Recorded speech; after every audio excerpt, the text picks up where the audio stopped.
Hello বন্ধুরা, অনু village cooking চ্যানেলে আপনাদের অনেক অনেক স্বাগত জানাই। আজকে একটি রেসিপি নিয়ে চলে এসেছি। চিংড়ি মাছের কারি করবো আজকে, চিংড়ির কারি। এগুলো দেখতেই পাচ্ছেন,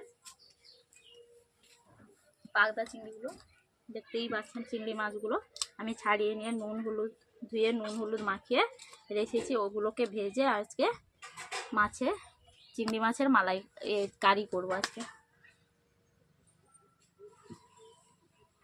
আপনারা ভিডিওটি প্রথম থেকে শেষ পর্যন্ত দেখতেই থাকুন। ভালো লাগলে লাইক কমেন্ট শেয়ার করে সাবস্ক্রাইব করুন। বন্ধুরা দেখতেই থাকুন, আমি ততক্ষণে উনুন জ্বালিয়ে নিচ্ছি, দিয়ে রান্না করতে চলে আসছি। বন্ধুরা দেখতেই পাচ্ছেন, আমি উনুন জ্বালিয়ে নিয়েছি, কড়াই বসিয়ে দিয়েছি। ততক্ষণে কড়াইটাকে আমি গরম করে নিচ্ছি। মাছগুলো ভেজে নেব প্রথমে হালকা করে।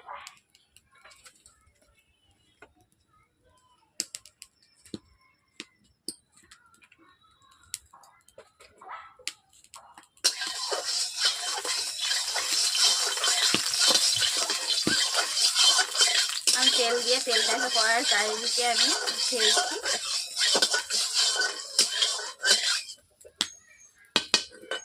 বন্ধুরা দেখতেই পাচ্ছেন, এই মাছগুলোকে আমি প্রথমে ভেজে নিচ্ছি হালকা।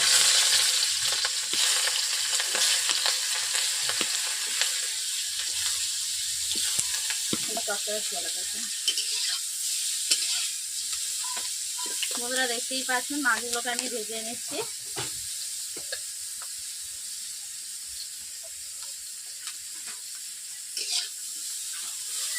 মাছগুলোকে আমি উল্টে দিচ্ছি এপিট ওপিট করে।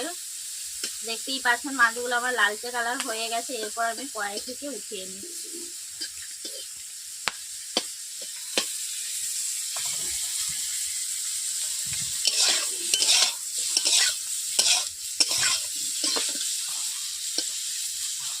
আপনারা দেখতেই পাচ্ছেন মাছগুলো লালচে কালার হয়ে গেছে। কড়াই থেকে নিচ্ছি।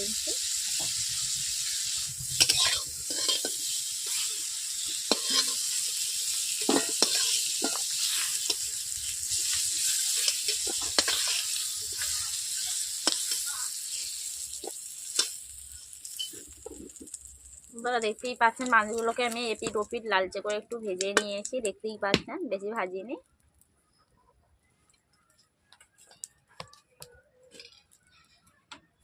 এরপর আমি কড়াইতে তেল দিয়ে দিচ্ছি।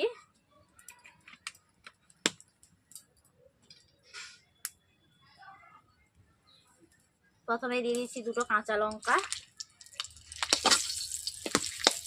কাঁচা লঙ্কা দেওয়ার পর আমি ফুটিয়ে নিচ্ছি যাতে কড়াই থেকে না ফুটে যায়। এরপর দিয়ে দিচ্ছি দুটো লবঙ্গ, দারুচিনি, একটা এলাচ। আমি সবগুলোকে থেতো করে দিয়ে দিচ্ছি। এরপর দিয়ে দিচ্ছি পেঁয়াজ কুচো। এরপর দিয়ে দিচ্ছি টমেটো কুচো। গলে যাওয়ার জন্য সামান্য নুন দিয়ে দিচ্ছি।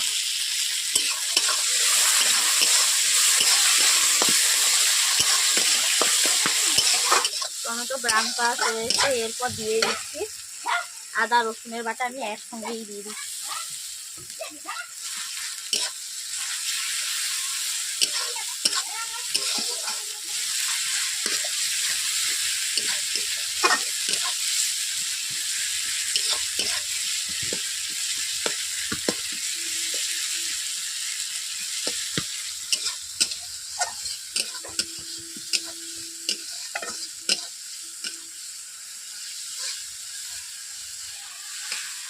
বন্ধুরা দেখতেই পাচ্ছেন পেঁয়াজ রসুন আদা সবই ব্রাউন কালার চলে এসে এরপর দিয়ে দিচ্ছি লঙ্কা গুঁড়ো, হলুদ গুঁড়ো একই সঙ্গে দিয়ে দিচ্ছি।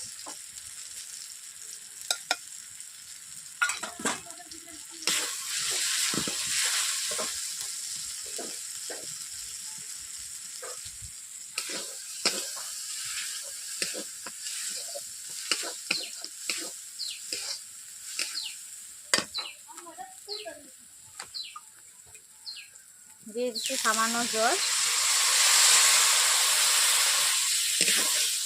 জল দেওয়ার পর এইভাবে একই সঙ্গে মশলাগুলোকে 3 থেকে 4 মিনিট কষিয়ে নিচ্ছি।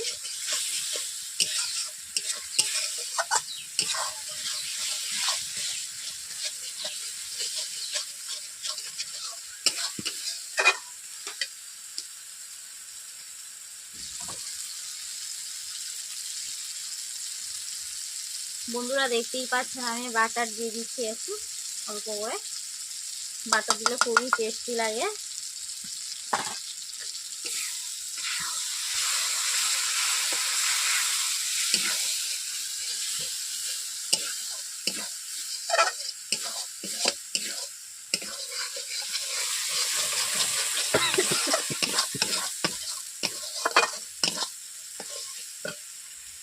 এরপর দিয়ে দিচ্ছি সবগুলো চিংড়ি মাছ একই সঙ্গে দিয়ে দিয়েছি। দেখতেই পাচ্ছেন যেহেতু চিংড়ি মাছের কারি করবো তার জন্য আমি ভেজে একটু মশলার সঙ্গে কষিয়ে নিলাম 1 মিনিট।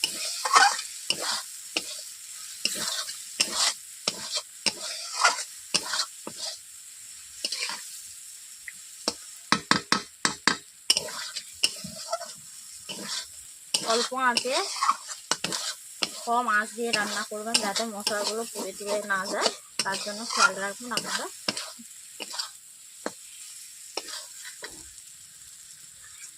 এরপর দিয়ে দিচ্ছি পোস্ত বাটা।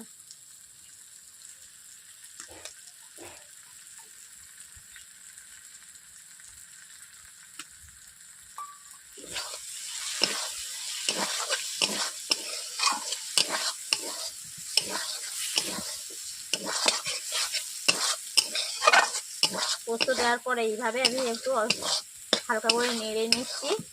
নেড়ে নেওয়ার পর আমি ফোটার মাপেই অল্প করে জল দিয়ে দেব।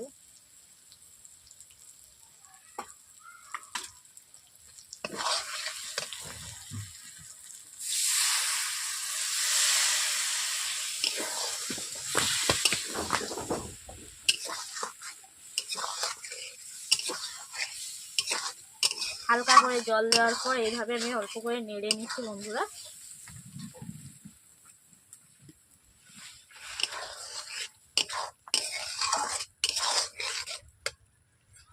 এরপর আর একটু অল্প করে জল দিয়ে দিচ্ছি।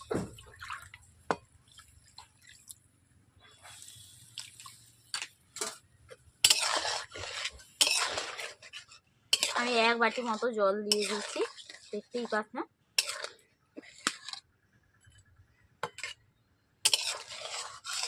বন্ধুরা এইভাবে আপনারা বাড়িতে ট্রাই করে দেখবেন, এইভাবে আমার মতো রান্না করে দেখবেন, আর কেমন হলো আমাকে কমেন্ট বক্সে জানিয়ে রাখবেন।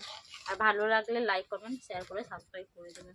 যারা যারা আমার চ্যানেলকে এখনও সাবস্ক্রাইব করেননি, প্রত্যেক দিনে নিত্য নতুন ভিডিও পাওয়ার জন্য আপনারা আমার চ্যানেলটিকে সাবস্ক্রাইব করে দিন। স্বাদ মতো নুন দিয়ে দিচ্ছি।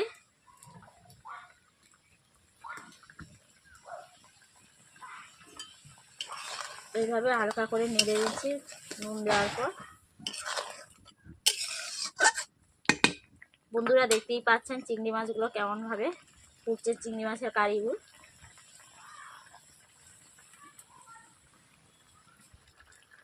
বন্ধুরা সবশেষে দিয়ে দিচ্ছি জিরে বাটা। জিরে বাটা দেওয়ার পর এইভাবে নেড়ে নিচ্ছি 1 মিনিট মতো।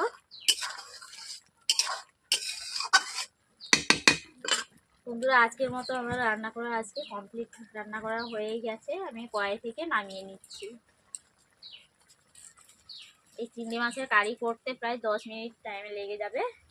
খুব অল্প সময়ের মধ্যে চিংড়ি মাছের কারি এইভাবে বানিয়ে ফেলবেন। শুধু চিংড়ি মাছের কারি করে আপনারা বাড়িতে ভাত খেতে পারবেন, আর কোনো কিছু লাগবে না।